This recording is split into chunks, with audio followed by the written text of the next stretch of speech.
আমি যাব ওলাইছোঁ ফুৰিবলৈ মই আৰু মোৰ চিষ্টাৰ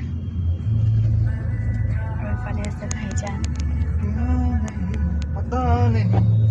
হেল্ল' এভৰিৱান, পুনৰ আকৌ মিনি ব্লগৰ সৈতে মই আপোনালোকক পুনৰ আকৌ এবাৰ স্বাগতম জনাইছোঁ। সকলো বস্তু পুৰণি হৈ যোৱাৰ পিছত আমি এণ্ট্ৰি মাৰোঁ। আজি আমি আহিছোঁ বৰগাঁৱত থকা শ্বহীদ স্মাৰক ক্ষেত্ৰ আৰু উদ্যানত। আৰু আমাৰ দৰে যদি এলাহত ঘৰত বহি আছে, আজি আহিম কালি আহিম বুলি ভাবি আছে, তেনেহ'লে নিশ্চয় সোনকালে আহি এই শ্বহীদ স্মাৰক ক্ষেত্ৰটো চাই যাওক। বহুত ধুনীয়া পৰিৱেশ আৰু ওপৰৰ ফালৰ পৰা ভিউটো আপোনালোকক দেখাইছোঁ। ইমান ধুনীয়া পৰিৱেশ, মানে ইয়াত ঢেৰ ফটো উঠিলোঁ, ভিডিঅ' ল'লোঁ আৰু আপোনালোকক ইভিনিঙৰ ভিউটো দেখালোঁ।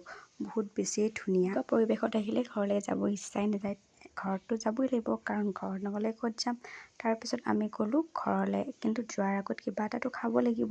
সেই বুলি ভাল ৰেষ্টুৰেণ্ট বিচাৰি গৈ পালোঁ জালুকবাৰী। তথাপিতো ভাল মন পচন্দৰ ৰেষ্টুৰেণ্ট নাপালোঁ, কিন্তু খাবলৈ বহুত বেছি সোৱাদ আছিলে আৰু কেতিয়াবা এনেকৈ খায়ো বৰ বেছি ভাল লাগে।